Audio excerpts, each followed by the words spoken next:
Good morning. Good morning, Buffalo, Western New York, and Southern Ontario.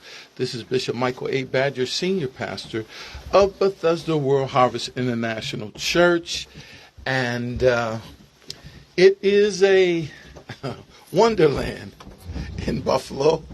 The snow, which is a part of who we are here in Buffalo, is amongst us. And so we, as hardy Western New Yorkers, know how to deal with the snow, and we're dealing with it. And we're here this morning. I've got some special people here from the Department of Transportation.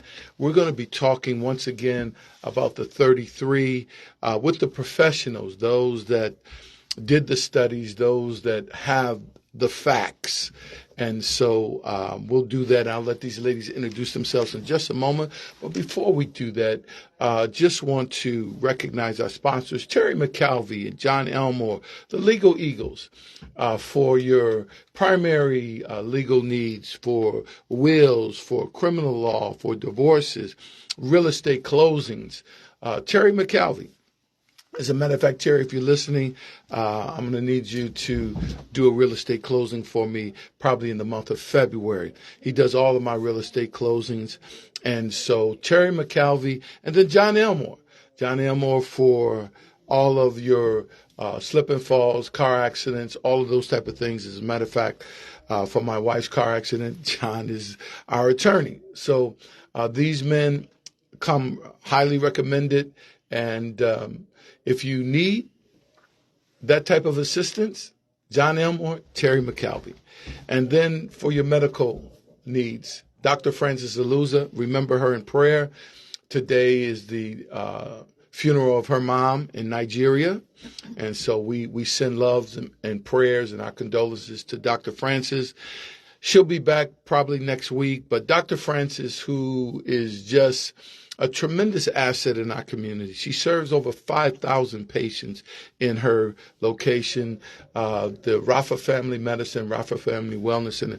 She is our family's medical physician. So, we recommend Dr. Frances highly. She just doesn't put you on medicine. She makes sure that, first of all, she looks intently into your medical situation. And so I recommend highly Dr. Frances Aluza. All right.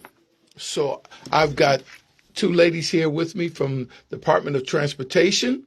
So we're going to have the roses among the thorn twice. We've got our ladies coming next week, but we also have it this week.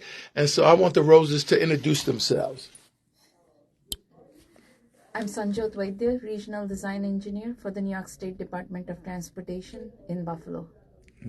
And I'm Susan Surday. I'm an engineer at New York State Department of Transportation, and I'm also our Public Information Officer. Okay, so we've got both engineers, but one is serves as the public relations person for the Department of Transportation. And let's just start off. Just give us a little bit of history. You're the design engineer. Give us a little bit of history about this project. It's been in the making for about 15 years. Long before that. From what I read in the history, this has been around since 1990.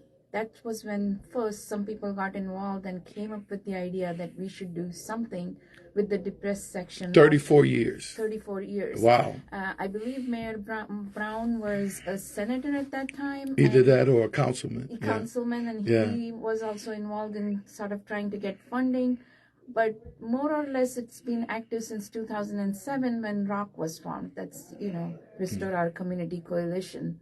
And department, myself, we've been involved since 2012. We did a conceptual study at that time. We looked at different alternatives. The problem with this project always was we never had funding. So we had good ideas, and we started working on it several times, like I said, in 2012, once again in 2017, in 2019. But every time we ran into, we could not have funding. Federal funding could not be used for this kind of a project. But come 2021, and with the passing of the infrastructure law, federal funds can now be used for this project. So Governor Hochul asked us to start working on this project, and we did in 21, and now we are here today where we have finished our preliminary design. So we started with scoping in 2022, where we looked at 10 different concepts, narrowed them down to a build alternative, and then started our environmental assessment for that build alternative in 23 January, and now we are in 24 January, and we just submitted our document to the Federal Highway Administration. Wow. So let me back up for just a moment before we go further into the discussion and just talk about Stephanie for just a moment. Unfortunately, and I know the community knows this, and to her family, you have our condolences. Just a champion, a heroine in our community. Stephanie with United Way for many, many years, and or with Red Cross, I believe, or United Way, one of them. And I think she was the head of it for about 20 years, and just a stalwart when it came to this particular project. And I just want to put this out there in the public. I think that parkway should be renamed the Stephanie Barber Jeter Parkway when it's done. I think it would. I think she deserves that. I think the community would support that. So just my suggestion, but to her family, you have our condolences and also our appreciation. As a community, we owe her a debt of service, right? Rock did this voluntarily, but Stephanie was really the voice behind Rock. And I can remember, 12, 13 years ago, being at Father Baker at some type of community event, and Stephanie mentioning that they were going to cover the 33. And I was like, yeah, right. That's a pipe dream. But, I guess when you don't have visionaries, right? And the Bible says without a vision, the people perish, right? So it's those visionaries that can see beyond what looks possible and says that is possible. And today, as we sit here, that possibility is a reality and moving forward. And we just wanted to come today and just kind of give an update to the community and give the facts about what's happening and what this, I think it is transformative, this design and what it's going to look like and how it will flow out from the community and impact a community that has been neglected for decades. And so I'm really an advocate for this. I'm really excited about it. So with that being said, let's kind of talk about let's do the number one issue is let's fill it in. Let's fill it in so that it goes back to its original look, that it goes all the way to the Sajaqua. And I remember that parkway as a kid. I can remember driving through there with all the lights in Christmas time. I remember that. I was very young, but I remember it. And so for nostalgia, let's go back to the original. We got $1 billion. Right. Why can't we just fill it in and go back to the original? So I'll start by saying there are 75,000 cars that use this roadway on a daily basis. We did look at the option for filling in when we did our scoping. As I said before, we had 10 concepts. One of them was to fill in the 33. We used GBNRTC model that predicts where traffic will go if a certain roadway is eliminated. Taking those numbers, we looked at the radials, we looked at the I-190, the I-90 to see where this traffic would go. What we found was that there would be segments of these arterials that would not function at what we call an acceptable level of service. In simple terms, it means there will be traffic jams in those areas. And then we have to remember that all of these arterials have signals. Every second, third block, there's a signal. Tell me about it. And when you stop at a signal and you idle, you're creating pollution. In our study, we found upwards of 35 to 40 signals would fail which means they would not function, properly under the current circumstances. The other things we have to look at when we fill it in is... Can I stop you right there for a minute and just ask this question? Because I just came in on Broadway, right? Yeah. And I know you can redesign the lights so that they kind of flow, but you would turn it into a throughway if you did that, right? Right. But the way it's designed right now, or programmed right now, you almost stop at every light. Yes. Almost at every light. And you're right, that could be changed, but we have to remember these are slow-speed roadways. A car that's traveling at 55 miles an hour without stopping creates less pollution than a car that's traveling at 30 to 35 miles an hour. Just even if all the signals work magically well, right. That is an issue. Now, let me also say this, though, because when you get to Bailey and Broadway, it changes into a single lane. Exactly. And when we did our study, we looked at the plans that City of Buffalo has in place for what we call road diets. Yeah, all these artery roads that kind of act as this spoke coming from the Lafayette, right? Exactly. Main Street, yes. Delaware, all of them are becoming one lanes in the city. And bike lanes. And that is the city's master plan. So we looked at that too, what impact that would have on the capacity of these roadways. The other more important points also I should mention is that emergency access, for access for emergency vehicles, ambulances, yes. fire engines. Yes. The other thing is that when you mix a lot of traffic or you bring in a lot of traffic into areas where there are bicyclists and pedestrians, you create a safety issue. It becomes, you don't want to mix that kind of traffic together, and adding 75,000 cars, even though they are distributed over a number of roadways, it still creates a safety And hazard. you got density. We're not talking about, where like on Niagara Falls Boulevard, where people have gotten killed trying to cross the street. But we're talking about density. Right. And we're talking about these little side streets, right? Yes. Where people are going to try to go down in order to avoid traffic. Right. It's going to be dangerous. And most importantly, I want to mention Humboldt Parkway. This is the exact community that we are trying to help with this project. Right. And if you put traffic on the road, the traffic on Humboldt Parkway, our models show, is going to substantially increase. So now you're bringing more pollution right in front of people's doorsteps, the very people that we are trying to help with this project. Who were impacted physically, medically, and, Stephanie talked about the fact of how it impacted her physical health, right? And this was below ground. Yes. You're talking about raising it above ground and taking what was throughway traffic through a residential area. Who would advocate for that lives in that area? Obviously, you really don't understand. And then this whole concept of that is going to create more economic advantages because people will have to stop and at the local deli. They're not stopping. You're not stopping at the local deli when you got Wegmans right near your house. You're not stopping. I'm telling you that right now. That's not what's going to happen. And so, when we talk about just the fact that on that parkway, you're going to have stoplights. Yes.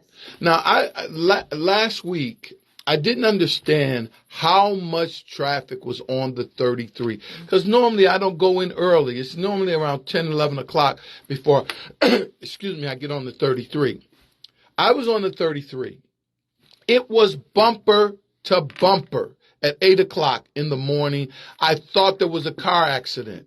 It was just traffic. If you go the 190, the 290, it is bumper to bumper traffic. And that's a normal condition during the morning and the afternoon rush.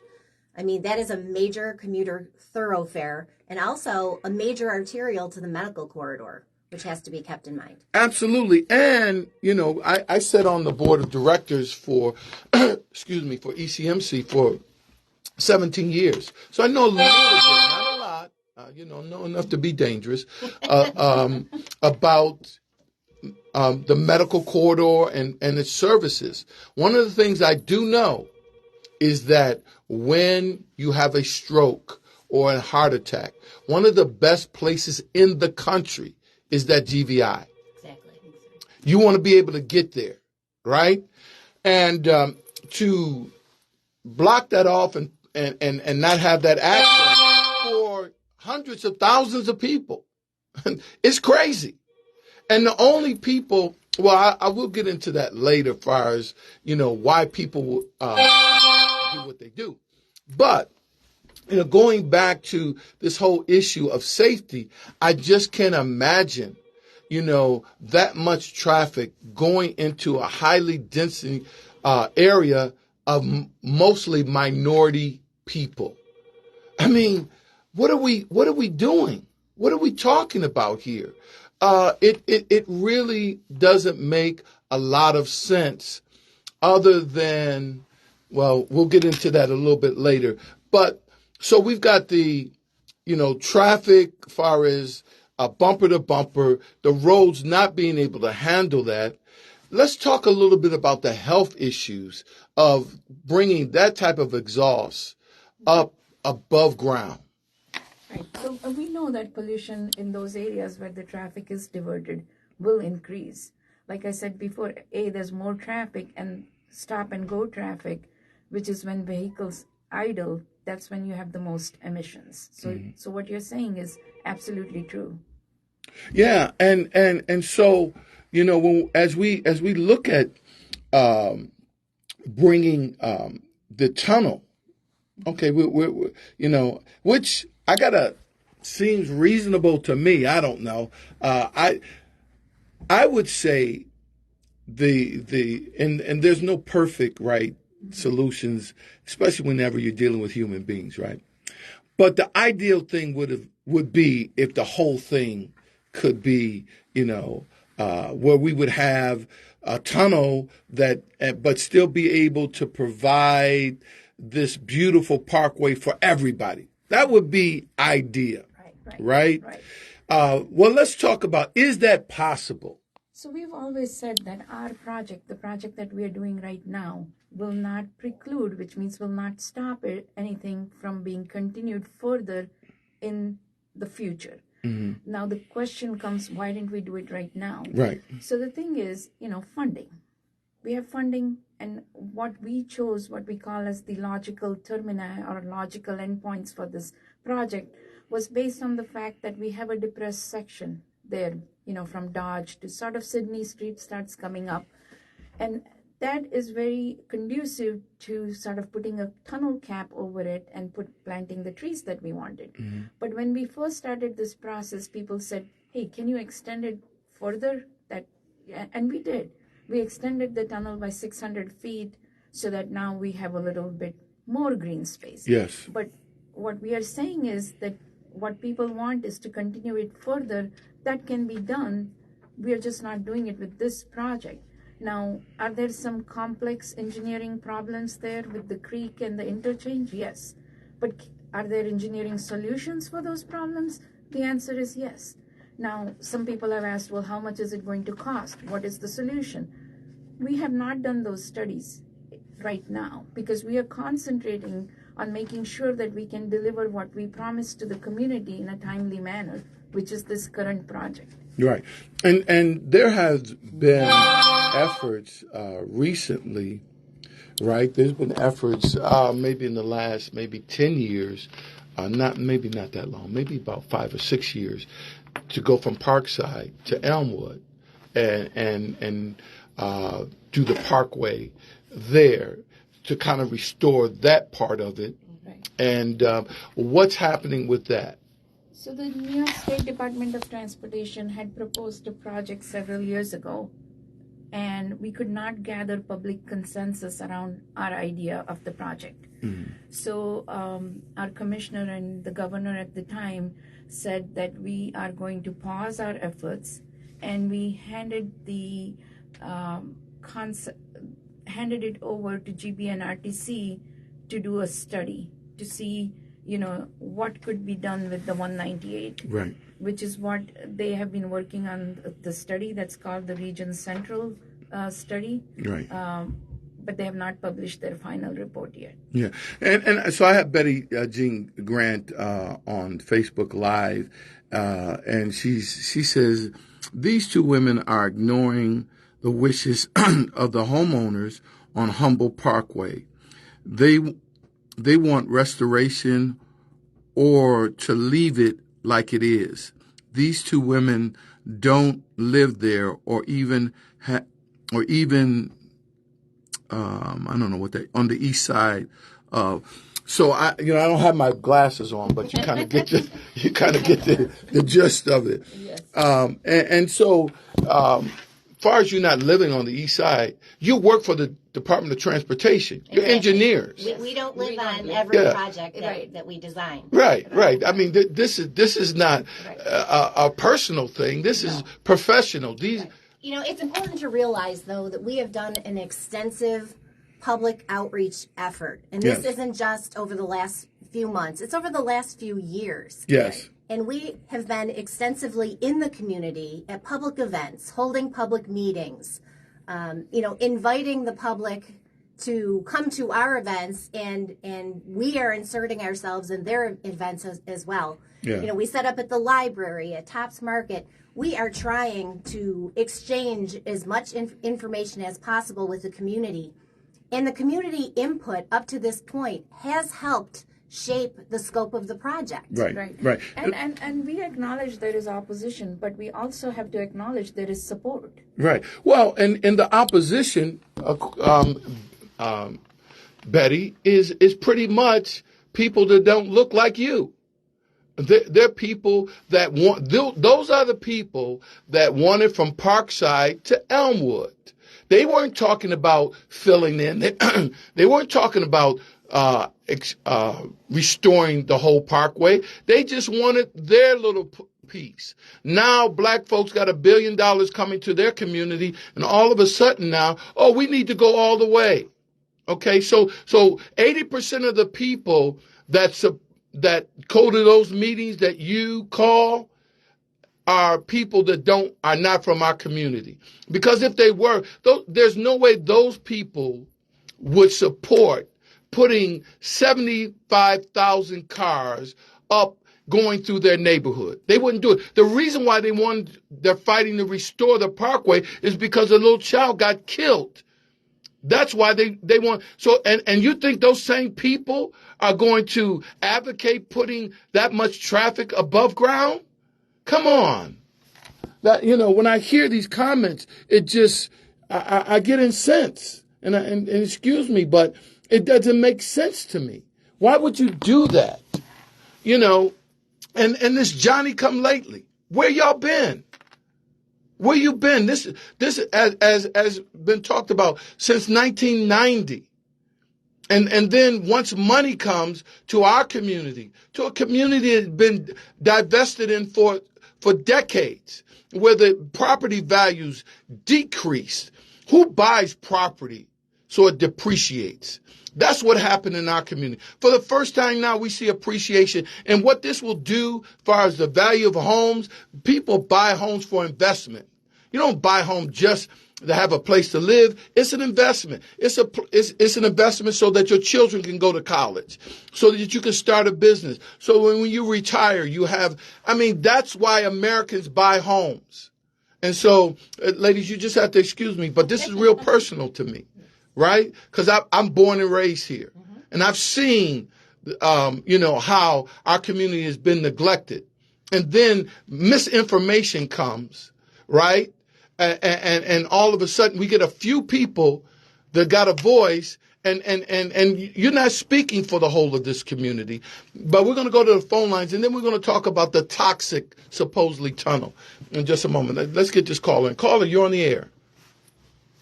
Hello, I'm a Humboldt Parkway resident, homeowner, lived here for 70 years. I commented 10 years ago on the proposal to restore the parkway. I believe strongly in the restoration of the parkway. I believe that this project will harm my home and my family and the environment of my community. We are full stakeholders. We live here, and as a perfect example, Bishop, you comment on this. You don't live, so you have a right to speak on it, just as the other people that speak on the one road idea from the 198 all the way through to the Elm Imperial. Here's the thing, caller. My son, daughter, and grandchildren will live on Humboldt Park. They own a house over there. So I have a personal. Hold on a minute. Hold on. I'm gonna let you finish. I do have a personal stake. Okay, and I own property over there. So when you say I don't live there, listen. I'm born and raised in Buffalo. The people that support you don't know nothing about the East Side.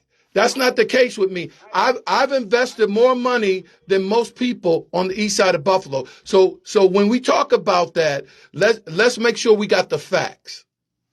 Now go ahead. What I did say was not that you don't. What I said was that you do not live here presently. That's correct. As some of the people who are in support of filling in the 33 do not live here presently. I live here. It will be my home that is harmed by the blasting, by the construction for 4 years. It will be me that is cut off from access to the 33 because they're taking out the exit and entrance ramp. Right. So let's take this. Caller, hold on a minute though. I gotta do this for you because I don't have a lot of time, and I want you to make your point. But let me ask you this, because it sounds like you're in favor of filling the 33 in, right? Completely. Okay. So what are you going? You've heard the engineers, the professionals, right? Not this. Hold on a minute. Let me ask the question. This is not conjecture. These are facts, right? You've heard them give the facts. So you want those cars above ground going through your neighborhood. That's correct? I want a parkway just like Chapin and Bidwell and the other parkways that existed prior to them removing the parkway that was here. I also want them to do it in accordance with the law. Can you tell me why this is not a type 1 in accordance with the SEQR, the State Environmental Quality Review Act? Why is the New York State Department of Transportation acting illegally to evade the proper environmental impact study that is due $1 billion project, 5 years of construction through a neighborhood that is residential? Why is this not a type 1 section? Okay, so let's get that answer. Let's get that. I want you to hold on. Let's get the answer from the professionals. So I'm going to start with the blasting issue that was raised right in the beginning. What we have repeatedly said, and we have shown at various meetings, is the fact that this project is going to use what is called controlled blasting. So the blasting that people saw, 30, 40, 50 years ago, that technology has tremendously improved. A controlled blasting, we have looked at it, and when we have this project in construction, the design builder will be required to submit a plan for the controlled blasting. When somebody submits a plan for the controlled blasting, they have to indicate how far the vibrations are going to go from this blasting that they're planning. So that's based on what charges you use, how many you use, how much area you blast. And there are going to be requirements in the contract that say that the vibration zone for this designed blasting is to be such that it does not harm the homes that are nearby. Having said that, even though we are going to have a plan that does not harm the homes, we are going to introduce into the contract some provisions that say that if you are within a certain zone of the blasting, if your home is within a certain zone, it will receive a pre-inspection and it will receive a post-inspection. And if there is any harm to the home that is attributed to the blasting, the contractor will be responsible for fixing those problems. Okay. So that's number one about the blasting. Right. The second issue the gentleman brought up was the fact that he's going to lose access to those 2 ramps when the tunnel is built. The reason that we have to remove the ramps when the tunnel is built is because it is unsafe to have people merge in and merge out in a tunnel section. Right. But more importantly, I would say if this gentleman is supporting the filling in of the 33, there will be no ramps. There will be no expressway. So I don't understand. One hand, we have a complaint that Right. they will lose access to a ramp. On the other hand, the demand is that you completely fill in the expressway. And lose all the ramps. Lose all the ramps. So I'm a little confused, but we'll let that go. Right. To the last question, I will say this, that the New York No, State, hold on a minute. I'm going to let you, hold on. New Go York ahead. State Department of Transportation has followed all federal and state regulations in determining the environmental classification for this project. All right. Now go ahead, caller. Go ahead, caller. Hello? Goodbye, caller. Oh. This is, hello? Yeah, go ahead. You're here. I thought you left. Go ahead. Hello? You're on. Go ahead. No, I didn't leave. Why is this not a type? Why is this not a type 1 under the State Environmental Quality Review Act? Number one. Number two, in regard to the blasting and pile driving and removal and construction activities that will occur for a minimum of 4 to 5, and the placement of the control room outside of the tunnel. We're midsection here. So there will be a control room 75 feet long, 25 feet wide, that will be outside of the tunnel, that will be below Humboldt Parkway, that will be within 15 to 50 feet of my foundation. Now that is absolutely incredible to say that there will be no vibration or no harm from the construction activity over 4 years that will leave the historic properties along Humboldt Parkway unaffected. Okay, so let's let her answer that question, because I didn't hear that you could guarantee that there wouldn't be any type of impact, but there would be resolution that would happen. Right. So I will say this. We have hired international experts to work on this tunnel design and the blasting design. So I'm going to say that I have more confidence in what an international expert is telling me in terms of blasting than just mere speculation that Right. it is going to hurt the homes. And then too, as I said before, that we will ensure that the blasting program is put together in a manner that does not affect the homes. But in the event that it does, the pre and post construction inspections and the requirement of the contract to address any problems arising from blasting will cover, if there is any damage. Right. I mean, the caller acts as if this is the only tunnel that's ever been built in America. I mean, tunnels are done all the time. Tunnels are built in New York City. Yeah. And we know how densely populated and how densely there are buildings, there are roadways, there are homes, businesses, everything. Yeah. There's construction going on right now for subways in New York City. So the environmental study, and thank you, caller. I've got to get this. I've got another call waiting, but he mentions the environmental impact study. Talk about that. So the environment, what this project is an environmental assessment, and how you make that decision is based on NEPA law. So from the beginning, FHWA and New York State DOT said that this project under NEPA is classified as an environmental assessment. What an environmental assessment is a tool. When you think that the environmental impacts are not going to be significant, or if they are unknown, you start with an environmental assessment. In this case, though we are doing an environmental assessment, because we knew how much this project was important to the community, we did all the analysis the same level as an environmental impact statement. Now, once the environmental assessment is completed, we submit it to the Federal Highway Administration. The Federal Highway Administration has to review the environmental assessment and issue what is called a finding of no significant impact. Right. If they On the environment and mental- on the people. Exactly. Yes. On looking at all the analysis we have done. If they make that finding, the process is over. If they say that no, we don't think you have done enough work, you need to do an EIS, then we do an EIS.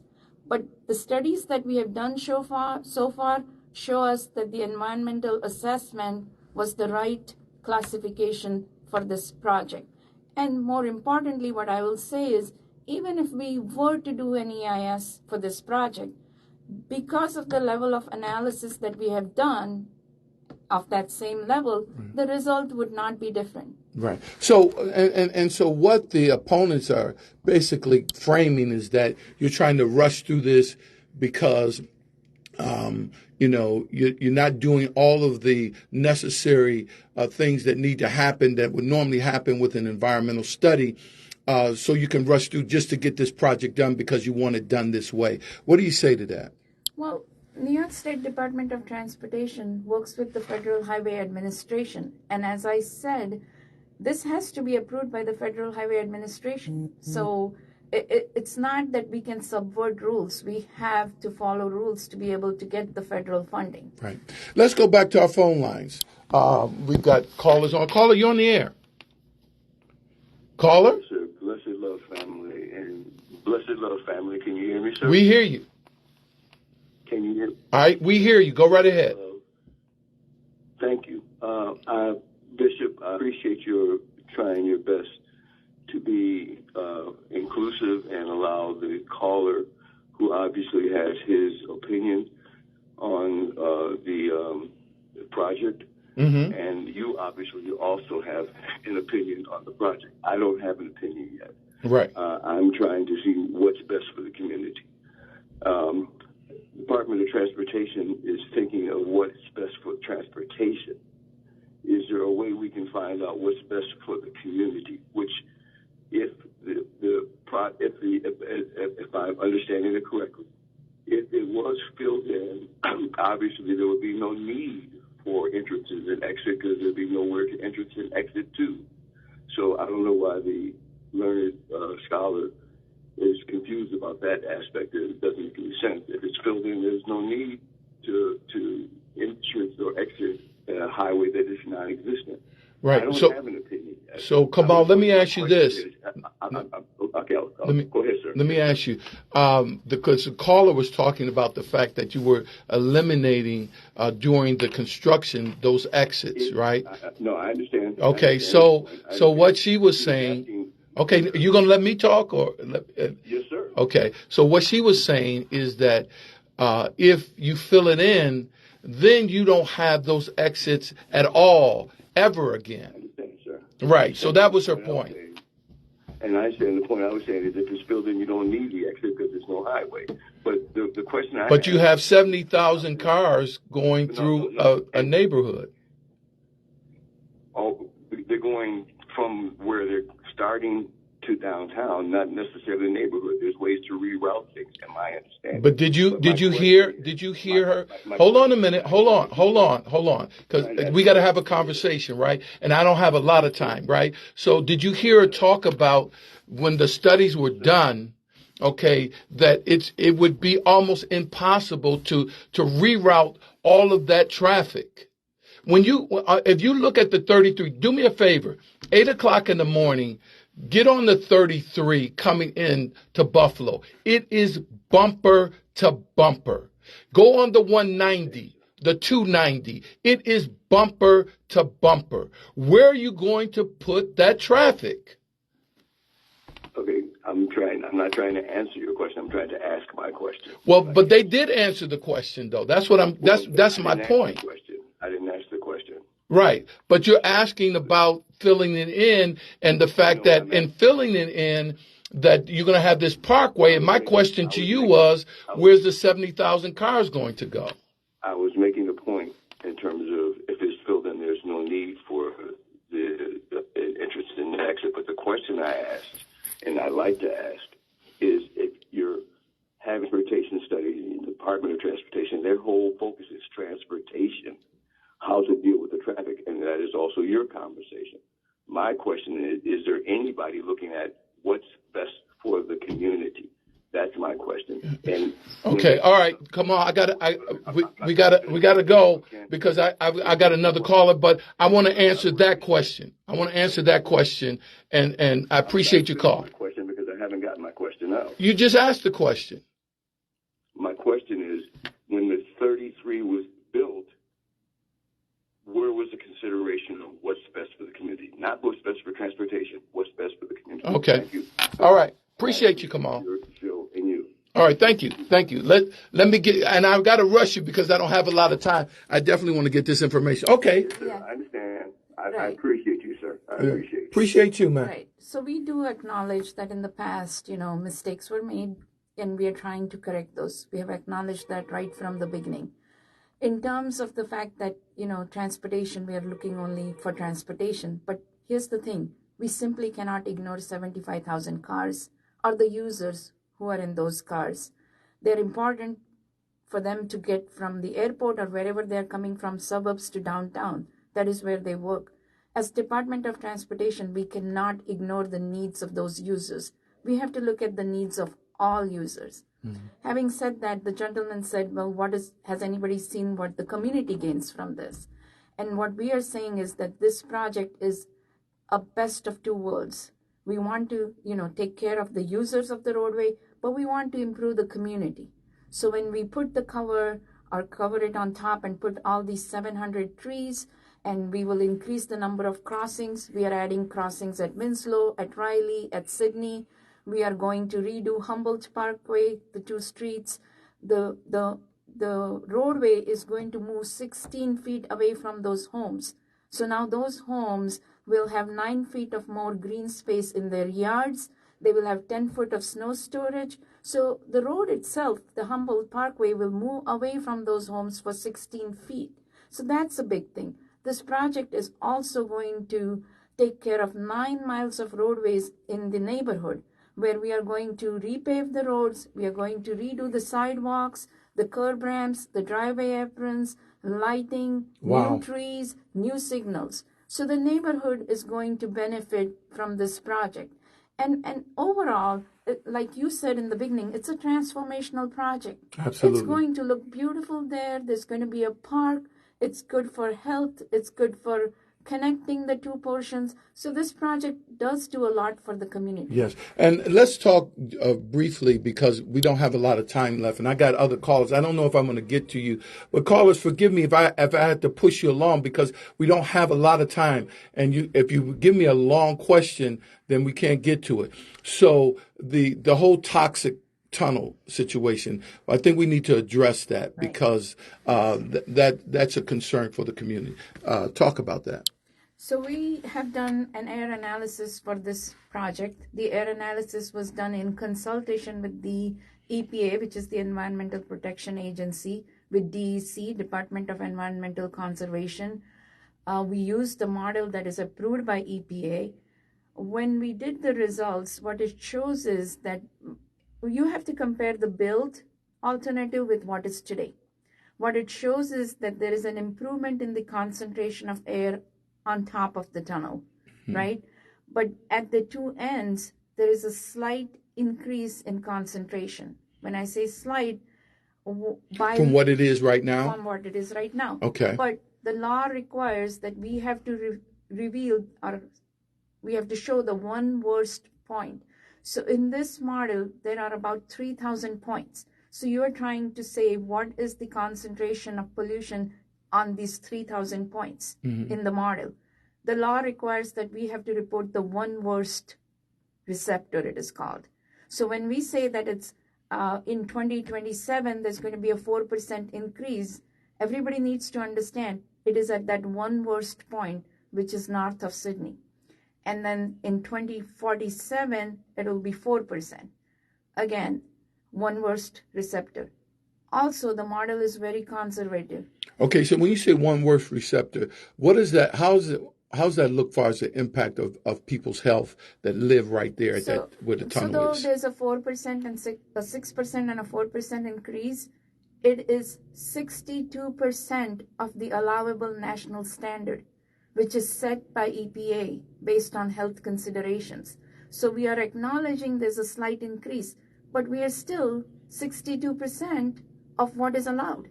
Right. So we understand people's concerns about health. Absolutely. Yeah, we are not, not saying that that's not something that is important. It is very important. But we have to remember, though, that there is a slight increase. It's 60%.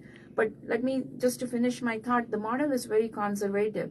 It says that the electric car percentage will remain the same as is in 2019 all the way to 2047. But all of us know that electric cars are going up, that our cars themselves are getting better. And also I want to mention that the result is two parts. There is pollution that comes from the background, and there's pollution that comes from car emissions. The pollution that comes from background is because of, you have a auto shop, or you have a dry clean shop, or a hospital, or a business, or even your homes that are letting out some pollutants. The background pollution is 75% of the number almost. So yes, we acknowledge that the tunnel, because of the way a tunnel works, when you have cars going in one direction, air gets pushed out in that direction. And that's why the air quality is slightly worse at the portal. But like I said, the model is very conservative. It does not allow for the fact that we are planting 700 trees, which will help the environment. Yes. It doesn't allow for the fact that we are going to do some wall treatments near the portals. These chemically wall treatments absorb pollutants. So the model is conservative because it does not allow us to factor It's all conservative. It's very conservative. Yes. And you have to remember that DOT is not designing this project in a bubble. I mean, we are working with other state and federal agencies who are experts in these different areas, who have review of this project. Like Sanchel mentioned, the Environmental Protection Agency, the DEC, the FHWA. I mean, this certainly has gotten a lot of expert review and input. And then one last thing I'll say is that the tunnel, it will have what is called a longitudinal ventilation. So there will be sensors in the tunnel that will monitor the level of pollution. And if it hits a trigger point, the jet fans go and they start running. The jet fans will pull fresh air from the other end of the tunnel, mix it with the air in the tunnel, so diluting the pollution before it's pushed out the other end. Yeah. I mean, you've got in New York City, my goodness, the Lincoln Tunnel. Come on. Right. I mean, the amount of cars. So let me say this because we're almost out of time, and I want to get a couple more calls in. But this whole issue of the community, let me just say this. The Department of Transportation was not the initiator of this project. They're facilitating. It was the community that wanted this. It was people like Stephanie Barber, Jeter, and people before her that lived in that community, that were being impacted, that volunteered thousands of hours of time, to get us where we're at now. So this whole thing of the community, and by the way, those same people supported this particular design. Is it perfect? No. Anything that humans do is not going to be perfect. But is it the best of the best of two worlds as it is right now? And as I'm hearing, we can still extend it. It's going to take, there's some engineering things that have to be done because of the creek that's there. But this is phase one of potentially, and especially for those people that don't live in the community but really want to extend it. You've got the type of resources, the type of voice that you can get it extended. Work on it like we worked on it, like Stephanie and worked on it. So when we talk about the community, I just want our community to understand the Department of Transportation did not initiate this project. It was initiated by our community, by people that look like us and that were impacted by the health because of the cars going through there. So let me see if I can't get another caller on. Caller, I need you to please help me by getting right to your point. So hopefully we can get it answered because we only got about 6 minutes. All right, caller, you're on the air. Caller? Good morning, Bishop. How are you? I'm good, and yourself? Good morning. How are you? I'm good. good. I'm just going to be real quick and straight to the point. Like you said, on May 27th of 2021, the New York Times printed an article called "Can Removing Highways Fix America's Cities?" The answer to the question is yes. They named specifically over 30 cities and named the highways in those cities that were to be impacted by that question. So, community, if you're concerned and you don't know the answer to that question, read the May 27, 2021 New York Times article, "Can Removing Highways Fix America's Cities?" Now, this is to the engineer. I have a question. In that article, those 30 cities that are mentioned, Buffalo was one of them. Under the heading, Removal Under Official Study, Buffalo is listed and the Kensington Expressway is right there under the name Buffalo. What happened to the official study to remove the highway? Thank you. All right. The New York Times get it wrong. Thank you. So You got to get up to the mic. I have to admit that I have not read that article, but I have to say that if it was about the nation, that's an article in general. Right, there were 30 cities in the United States and that we did study this. As I said, we looked at the idea of filling it in, and our traffic studies showed that it would not work. There are 75,000 cars on this roadway. I'm not sure how many cars are on all of those 30 roadways, but we have 75,000 cars. So that study, and Buffalo was a part of that, where they put throughways through the middle of urban communities. Buffalo was one of them. Right. This is to try to rectify that. Right. So I don't get the question, because we're not talking about, extending the throughway. What we're talking about is putting a parkway back up through a large part of especially the black community that was affected by this, and still allowing traffic to flow. Correct. Right. So I don't know what that article says. People can look at the article, but the fact of the matter is the issue was you put these throughways so suburbanites could get quickly into the urban centers. And you devastated those communities. Buffalo was one of them. Here is, and so the Buffalo community with people like Rock and Stephanie, what they did is says, this injustice needs to be rectified. And so this is a way to try to rectify this. Yes. Let's make sure that we get the narrative. I mean, there's ways that we can twist things, but the bottom line is that this is community driven. We've never seen $1 billion designated for our community. What it's going to do is going to transform that park, that place there into a parkway where people will have green space. The property values will go up. Health-wise, it's going to be much better for the community, because that traffic that was once polluting, with the open air, now is covered. And we're within the guidelines. So it's a win-win, in my opinion. Here again, it's just my opinion, right? But you folks are the experts. That's why I wanted you here. And that's what I'm hearing from you. Yes. And it's important to realize that the community has shaped the scope of this project. Right. It's like I said earlier, it was community driven. This is not something where the Department of Transportation has come in and said, we're going to impose our will on you because we want to we want to cover the 33 and put a tunnel in. That's not what happened here. Right. No. What the Department of Transportation is responding to is a community that says there's been an injustice here, and there needs to be some type of restitution. Right. And all along we have been listening to the community. Like I said in the beginning, we did extend the tunnel by 600 feet as the community wanted us to look to see if we could extend it. Right. Then we had a request that maybe the bicycle lane on Humboldt could be made continuous. So we've done that through the project length. There were complaints that, traffic that was coming out of the 33 at Butler comes off that ramp really fast and then mixes with the local traffic and creates a problem. So we are doing a raised intersection, a table intersection it's called, that is a traffic calming measure. So we listened there.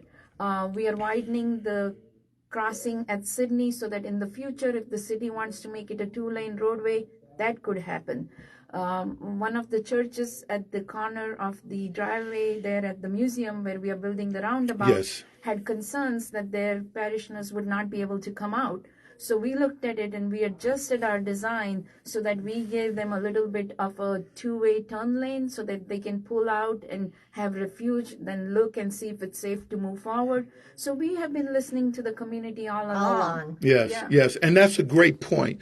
The fact of the matter is that many of the adjustments that's been made in the original design Right. has happened because of community input. Exactly. And let me not forget the biggest one of them, which is the 9 miles of roadway improvements. Yes. Because when the first meeting I went to, I talked to this lady and she said, well, great, you're doing this for Humboldt.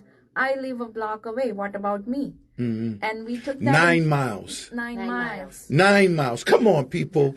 You're talking about new sidewalks, new roads, lighting, ramps. curves. I mean, for a community that's been absolutely, most people are walking in the streets, even in the summertime, because there's no sidewalks in many of these communities. I mean, I've walked this project. And the sidewalks in like 1 block off of Humboldt are all broken down. Absolutely. And even on the bridges, the bridges that are there today, it's very hard for a pedestrian to walk across that bridge. But now you're going to have wide sidewalks on those crossings. There are going to be more crossings, new sidewalks, as we said, on Humboldt itself, some traffic calming measures on Humboldt. We are going to have bulb outs. So it is going to be a transformational project for that Absolutely. community. A much more walkable community. Yeah. Absolutely. Yeah. And here again, I think for the community, I think health-wise, it's going to be better. Adding those trees. Yes. Trees act as nature's filter. Right. Adding those trees is going to help health-wise. But I think economically, for an economically depressed community, one of the most depressed in the nation, I think this is going to be transformative economically because a lot of these homes are going to go up in value 2 to 3 times. And so that means for people that bought homes that depreciated, now you're going to see the type of appreciation that can affect generations, where you can send your child to college, where you can start that business. Those are the other things that come along with this project that we can't afford not to allow this to happen. It's got to happen. It's got to happen. We can't let that $1 billion go somewhere else. And here's the issue. We got to close with this, but can we fill it in? Will we even consider that? We considered it. And but now. No, this project is defined as it is right now. And it can't change. No matter what you do, it's never going to be filled in. We cannot.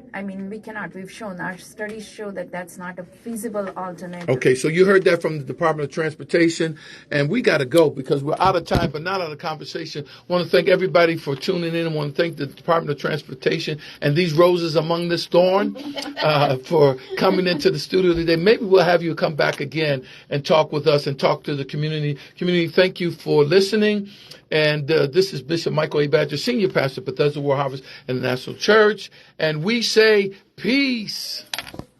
All right, share, and like. Thank you, ladies.